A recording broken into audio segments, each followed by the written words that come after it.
The children's section of the Riverside Public Library smelled like old books and crayons, with that particular hush that came from carpeted floors and walls lined with stories.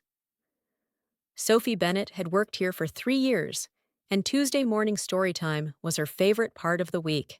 She sat in the reading chair, a battered armchair that had been donated by someone's grandmother and reupholstered in cheerful blue fabric, surrounded by a semicircle of children aged 3 to 6. They sat cross-legged on alphabet carpet squares, eyes wide and focused, as Sophie read from a picture book about a dragon who was afraid of fire. She loved this. Loved the way the children leaned forward during exciting parts, the way they gasped at plot twists, the way they asked questions that showed they were truly engaged with the story. This was why she'd become a librarian, why she'd chosen to work in the children's section despite the lower pay, and the skepticism from people who thought libraries were dying institutions. Because here, in this space, she could foster a love of reading, could open doors to other worlds, could make a difference in small but meaningful ways. The library was quiet this morning, just her storytime group and a few patrons browsing the adult fiction section visible through the archway. Outside, rain pattered against the tall windows, creating a cozy atmosphere that made the children snuggle deeper into their carpet squares. Sophie modulated her voice for different characters, making the dragon sound scared and small, making the wise old turtle sound patient and kind. The children were enthralled, completely silent except for their breathing. Then the door opened, and everything changed.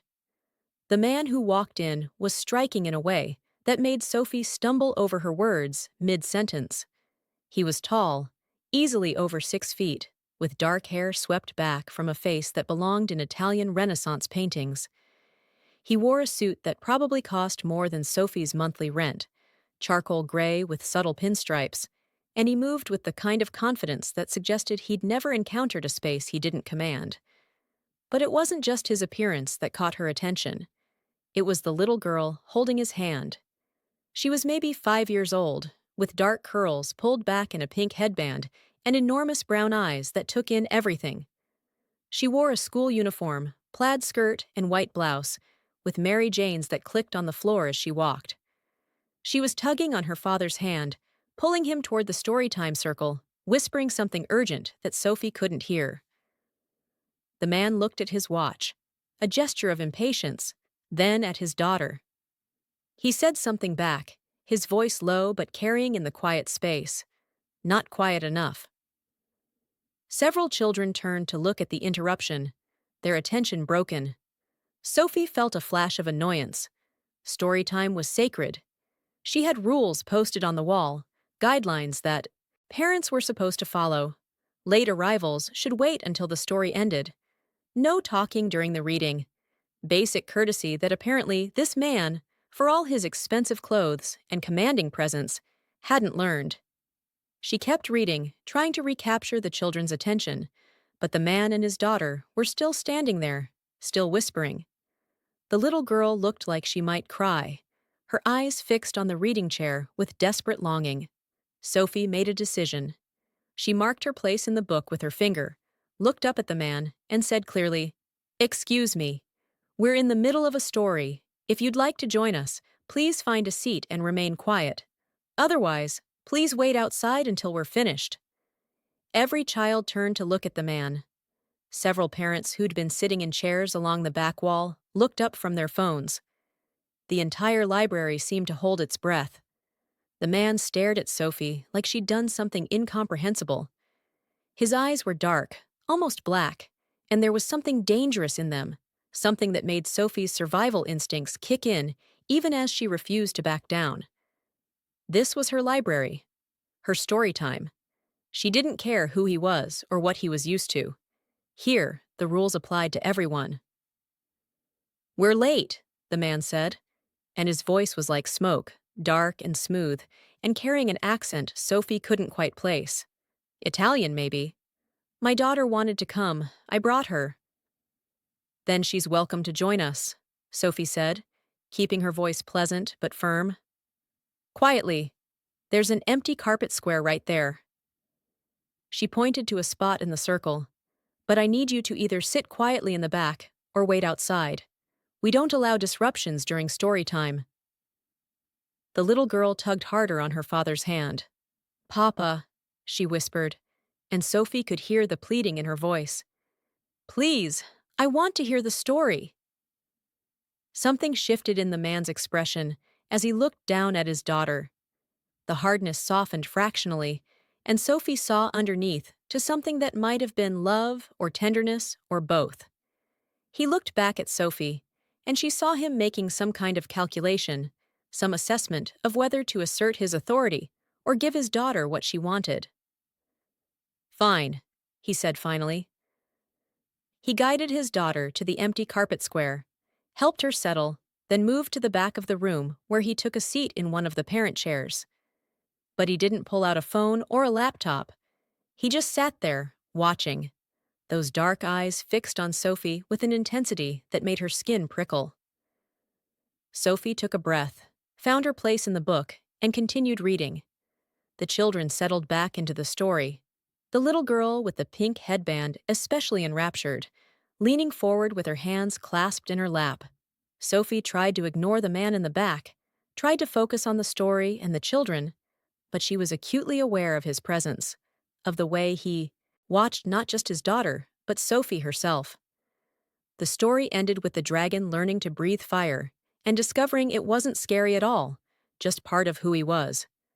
The children clapped, and Sophie smiled, setting the book aside. "All right, friends. Who can tell me what the dragon learned in this story?" Hands shot up. Sophie called on a little boy in a dinosaur shirt who said the dragon learned to be brave.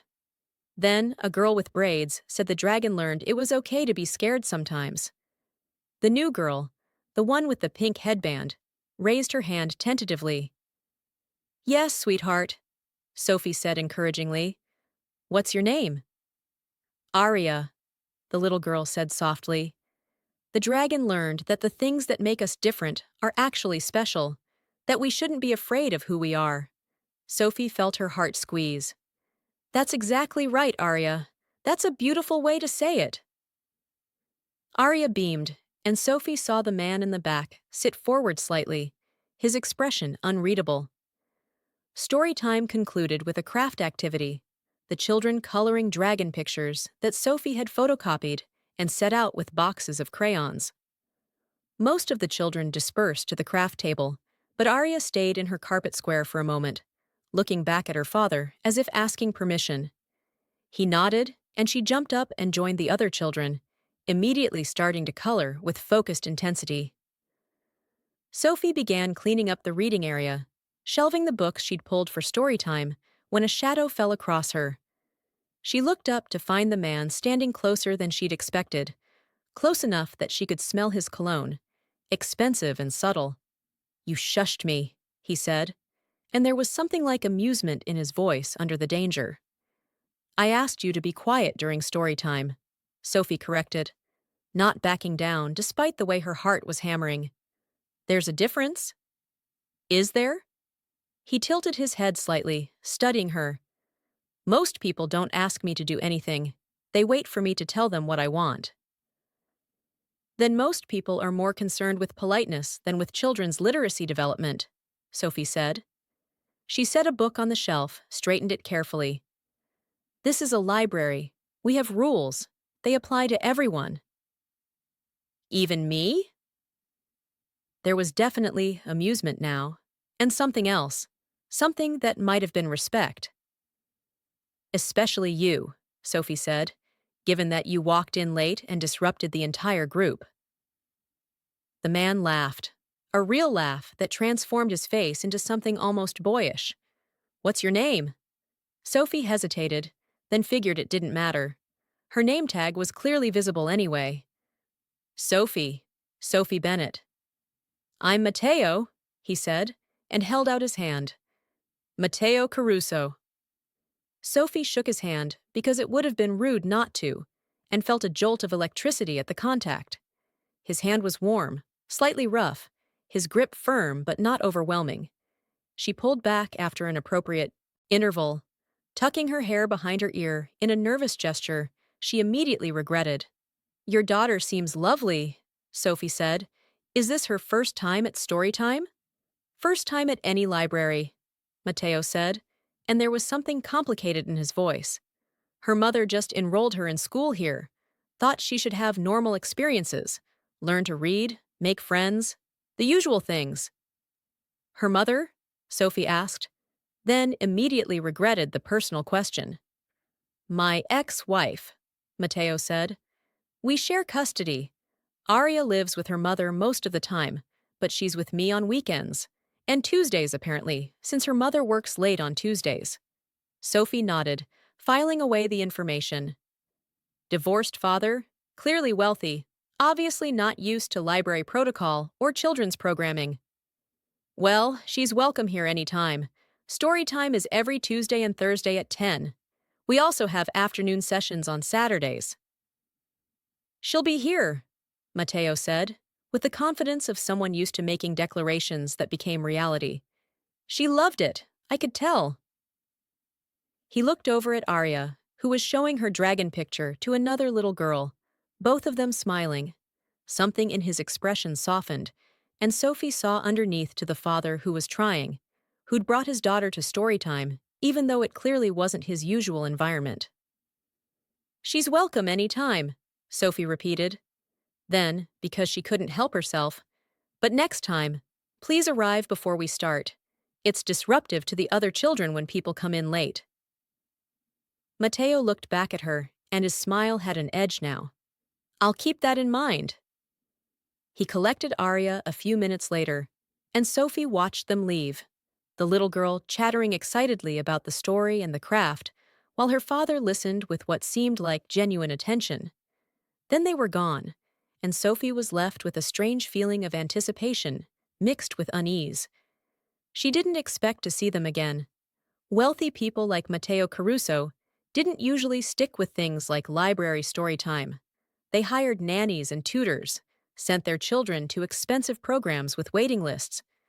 But Tuesday came around again, and at precisely 9:55, 5 minutes before story time started, Matteo and Aria walked through the door. Aria ran straight to Sophie, her face lighting up. "Miss Sophie, we came early this time. Papa said we couldn't be late or you'd be disappointed." Sophie looked over at Matteo, who shrugged with a slight smile. "I follow instructions when they're clearly stated." "Good," Sophie said, unable to suppress her own smile. "Find a carpet square, Aria. We're reading about a princess who saves herself today." This became their routine. Every Tuesday, Matteo brought Aria to story time, always arriving 5 minutes early, always sitting in the back and watching with that intense focus that made Sophie hyper-aware of his presence. Aria blossomed in the storytime environment, making friends with the other children, always eager to answer questions, always first to raise her hand. After the third week, Matteo started staying after storytime ended, helping Aria check out books, browsing the children's section while his daughter made her selections. Sophie found herself looking forward to these moments, to the brief conversations they'd have about books, or Aria, or nothing in particular. "She's reading above her grade level," Sophie told him one Tuesday afternoon, watching Aria puzzle through a chapter book that was technically meant for second graders. "She's very bright." "She gets that from her mother," Matteo said. "I'm told I'm intelligent in other ways." "What ways?" Sophie asked, then immediately regretted the personal question. Matteo smiled, that dangerous smile that made Sophie's stomach flip. "Ways that don't involve books or formal education. I'm good at reading people, at understanding what motivates them, at building systems that work, just not the kind of systems you'd find in libraries." There was something in the way he said it that made Sophie curious. "What do you do? For work, I mean." "Import and export," Matteo said, which Sophie was beginning to recognize as code for something else. Logistics, making sure things get where they need to go. It was a non-answer, polite but uninformative. Sophie let it drop, but she started noticing other things. The way Matteo's phone buzzed constantly with messages he'd glance at with a slight frown. the way he sometimes had to step outside for calls, his voice dropping to that low, dangerous register. The way other patrons gave him a wide berth, some recognition in their eyes that suggested they knew who he was, even if Sophie didn't. She Googled him one night, sitting in her small apartment with a glass of wine and her laptop. What she found made her stomach sink. Matteo Caruso wasn't just a businessman. He was the head of one of the city's most prominent crime families, had been since his father's death 5 years ago. There were articles about suspected racketeering, about connections to organized crime, about a world that operated in shadows and violence. Sophie should have been scared, should have told him not to come back, should have protected herself and the library from whatever complications his presence might bring. But she thought about Aria, sweet Aria who loved stories and made friends easily and was just a little girl who deserved normal experiences. She thought about Matteo watching his daughter with such obvious love, about how he'd followed her instructions about arriving early, about how he'd never been anything but respectful despite his obvious power. She didn't mention what she'd learned. She just kept doing her job, kept welcoming Aria to story time, kept having brief conversations with Matteo that felt increasingly like something more than professional courtesy. 6 weeks into this routine, everything changed. Sophie was shelving books in the adult fiction section, standing on the small step stool they kept for reaching high shelves, when she heard raised voices from the children's section. She climbed down quickly and hurried through the archway to find a man she didn't recognize standing too close to Aria, who looked scared. "I know who you are," the man was saying, his voice aggressive. "You're Caruso's daughter. Your daddy thinks he runs this city, but he's about to learn different." Sophie's protective instincts overrode everything else. She crossed the space in 3 strides and put herself between the man and Aria. "Step back," she said firmly. "You're frightening a child." The man looked at her like she was an insect. "This doesn't concern you, lady." "This is my library, and that's a child in my care," Sophie said, her voice loud enough to carry. "You need to leave, now." The man took a step toward her, and Sophie felt real fear for the first time. She'd put herself in danger without thinking, and now she was facing down someone who clearly had no problem threatening a 5-year-old. Then Matteo was there, appearing from nowhere with 2 men Sophie had never seen before. His face was absolutely cold, fury radiating from him in waves that made the threatening man take an involuntary step back. "You made a mistake," Matteo said, his voice deadly quiet. "Coming here, threatening my daughter, involving civilians." "Matteo," the man started. "Get out," Matteo said, "before I forget we're in a public place." The man left, practically running, and the 2 men who'd arrived with Matteo followed him out. Matteo immediately turned to Aria, dropping to his knees to check her over. "Are you okay? Did he hurt you?" "I'm okay, Papa," Aria said, but Sophie could see she was shaking. "He was scary, but Miss Sophie protected me." Matteo looked up at Sophie, and the emotion in his eyes was overwhelming. Gratitude, yes, but also fear, anger, and something else she couldn't name. "You put yourself between her and danger," he said, without hesitation. "She's a child," Sophie said, her own voice shaking now that the adrenaline was fading. "Of course I did." Matteo stood, and for a moment Sophie thought he might hug her. Instead, he just looked at her with an intensity that made her feel seen in a way she'd never experienced.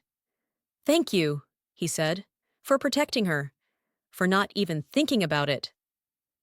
"What was that about?" Sophie asked, though she suspected she knew. "Business," Matteo said grimly. "Someone trying to send a message through my daughter. It won't happen again." "Because you'll make sure of it?" "Yes." Sophie should have been frightened by the cold certainty in his voice. Instead, she felt relief. "Good," she said. Then to Aria, "Are you okay, sweetheart? That must have been scary." Aria nodded, then looked up at her father. Miss Sophie was so brave, Papa. She stood right in front of me, even though that man was mean. She was very brave, Matteo agreed. He looked at Sophie. Can we talk? After you close? I need to explain some things. Sophie knew she should say no, knew she was getting involved in something dangerous, but she looked at Aria, still shaken but trusting, and at Matteo, who'd revealed vulnerability in his fear for his daughter, and found herself nodding. Okay, we close at 6. That evening, after the last patrons had left and Sophie had locked the front door, Matteo came back alone. He'd taken Aria home, he explained, left her with his sister who she adored. Now he wanted to make sure Sophie understood what she'd gotten involved in. They sat in the children's section, in the chairs that had been pushed against the wall during story time that morning. The library was quiet, just the hum of the heating system and the rain that had started up again outside. Matteo told her about his world, about the business he'd inherited, about the violence that was sometimes necessary, about the enemies he'd made and the friends he couldn't entirely trust. I shouldn't have brought Aria here, he said. I should have known it would make her a target. But she wanted normal so badly, wanted to be a regular kid doing regular things, and you made that possible for her. She deserves normal, Sophie said. All children do. Not children of men like me, Matteo said bitterly. Not when normal puts them in danger. So what are you saying? Sophie asked. That you won't bring her back? I'm saying you should tell me not to, Matteo said. You should protect yourself and your library from the complications I bring. It's the smart choice. Sophie thought about it, really thought about Aria's joy during story time, about how she'd made friends and developed confidence, about Matteo himself, this complicated, dangerous man who was trying so hard to give his daughter something better than his own life. I'm not going to tell you not to come back, Sophie said, but I need you to make sure it's safe, for Aria and for the other children. Can you do that? Yes, Matteo said immediately. I already have. There will be security now, discreet but present. No one will get close to Aria again without going through people who won't hesitate to stop them. Okay, Sophie said. Then you're both still welcome here. Matteo looked at her like she'd given him something precious. You're remarkable, he said quietly. Do you know that? Sophie felt her face flush. I'm just a librarian. You're brave, principled, kind. You stood up to me when I was rude. You protected my daughter without knowing who I was or what the consequences might be. That's not just anything. They stared at each other in the quiet library, and Sophie felt something shift between them, an acknowledgement of attraction and possibility and danger all mixed together. I should go, Matteo said, but he didn't move. Yeah, Sophie agreed, but she didn't move either. He stood finally, but before he left, he took her hand. Be careful, Sophie, please. The man today, he made a mistake, but others might not. If anyone approaches you, if anything feels wrong, you call me immediately. He wrote a number on one of the library's notepads. Day or night, I'll answer. Okay, Sophie said, pocketing the number, even though she told herself she'd never use it. But she did use it 3 days later, when she noticed a car following her home from work. She called Matteo with shaking hands, and he was there in minutes with his security, making sure she got home safely, checking her apartment for threats, installing a security system she protested she couldn't afford, until he told her to consider it a gift for protecting Aria. After that, he started calling just to check on her. Brief conversations that stretched longer, moved from safety to other topics. What she was reading, what movies she liked, what she wanted from life. He told her about growing up in his world, about losing his mother young, about the responsibilities he'd never wanted, but had learned to shoulder. 2 months after the incident at the library, Matteo asked Sophie to dinner. Not as Aria's father thanking her for her help, but as a man interested in a woman. Sophie knew she should say no, knew she was getting in deeper than was wise, but she'd fallen for him somewhere between his on-time arrivals and his obvious love for his daughter, and the way he looked at her like she was something precious. "Yes," she said, "I'd like that." The dinner was at an exclusive restaurant where the staff treated Matteo like royalty and didn't ask questions when he requested a private room. They talked for hours, easy conversation punctuated by comfortable silences, and when Matteo took her home, he kissed her gently on her doorstep. "I'm not good for you," he said against her lips. "You should tell me to go away." "I don't want to," Sophie said. "I want this, whatever this is." They started dating carefully, discreet dates that wouldn't attract attention.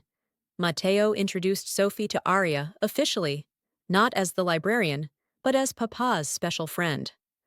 Aria adored her, and Sophie felt her heart expand to include this bright, loving child who deserved so much more than the world she'd been born into. 3 months into their relationship, Matteo's world intruded again. There was a threat against him, serious enough that he sent Aria and Sophie away for a week with his security team, hiding them in a beach house while he dealt with the situation. Sophie spent those days terrified, checking her phone constantly for updates, comforting Aria, who didn't fully understand why they couldn't go home. When Matteo came to get them, he looked exhausted but whole. "It's handled," he said simply. That night, after Aria was asleep, Sophie confronted him.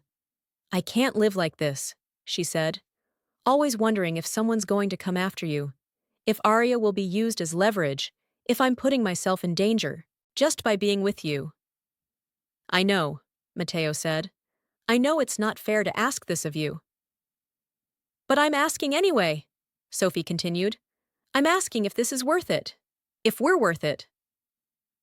Matteo pulled her close, held her tight. "You're worth everything," he said. "You and Aria, you're the only good things in my life. I can't give up my business, can't walk away from my responsibilities. But I can protect you better. I can make sure you're safe." "I don't want protection," Sophie said. "I want honesty. I want to know what I'm choosing, what this life means." So he told her everything, the full truth about his operations, his enemies, the violence he'd ordered, and the compromises he'd made. He gave her the complete picture, no sanitization, no softening of the edges. Sophie listened, processed, tried to reconcile the man she loved with the things he'd done. "I should be horrified," she said finally. "You should," Matteo agreed. "But I'm not. Or I am. But it doesn't change how I feel about you. How does that work?" "Love isn't logical," Matteo said. "It doesn't care about what's smart or safe or sensible." "I do love you," Sophie said, acknowledging it out loud for the first time. "I love you and Aria both. And I'm choosing this, choosing you, even with all the complications." Matteo kissed her then, deep and grateful and full of promise. "I love you too. And I swear I'll keep you safe. Whatever it takes." 6 months later, Matteo proposed in the children's section of the library, after story time when only Sophie and Aria remained. He got down on one knee with Aria standing beside him, both of them looking at Sophie with hope and love. "Marry us," Matteo said. "Be Aria's mother officially. Be my partner. Build this life with us even though it's complicated and sometimes dangerous and definitely not what you planned." Sophie looked at the ring he was offering, simple and beautiful, then at Aria's eager face, then at Matteo's expression of vulnerable hope. She thought about the woman she'd been before they'd walked into her library, before she'd shushed a Mafia boss and protected his daughter. She'd been content then, safe in her small world of books and children's programs, but she hadn't been happy. Not like this. Not with this sense of purpose and family and love that scared her as much as it fulfilled her. "Yes," she said, and Aria cheered, while Matteo stood and kissed her in the middle of the children's section, surrounded by books and stories and the beginning of their own happily ever after. The wedding was small, family, and close associates only. Sophie's parents came, worried but accepting when they saw how happy their daughter was. Aria was the flower girl, taking her job seriously and scattering petals with precision. Sophie wore a simple dress and carried sunflowers, and when she walked down the aisle, Matteo looked at her like she was his salvation. They built a life that was complicated but real. Sophie kept working at the library, kept running story time, but now with discreet security that most patrons never noticed. Aria thrived, splitting time between her mother and her new family, secure in the knowledge that she was loved completely. And Matteo, dangerous Matteo, who controlled an empire, came home every night to Sophie and let himself be just a man who was grateful for love. Sometimes Sophie thought about that first day, when she'd shushed him during story time, and Aria had whispered, "Please don't fire her, Papa," in a voice that carried through the quiet library. Matteo had told her later that Aria had been terrified her father would make the nice librarian go away, would use his power to remove the person who dared to correct him. Instead, he'd fallen in love with that person, had let her correct him, protect his daughter, enter his world, and change everything. "Best decision I ever made," Matteo told Sophie one night, years later, when Aria was asleep and they were alone in the life they'd built together. "Not bringing Aria to that library, not sitting in the back and watching you read stories, but letting you shush me, letting someone tell me no, tell me the rules applied to me too. That's when I started falling. I was terrified," Sophie admitted. "You looked at me like I was insane." "I thought you were," Matteo said, laughing, "but I also thought you were brave and principled, and exactly what I needed, even though I didn't know I needed it." Sophie kissed him, grateful for the wrong turns and right choices that had led her here, to this man and this child, and this complicated, beautiful life. She'd been a librarian who valued rules and order and safety. She'd become a woman who loved a dangerous man and his daughter, who'd chosen to enter their world even knowing the risks. And she'd never regretted it, not once. Because sometimes the best stories didn't come from books. Sometimes they came from shushing the wrong person at exactly the right time.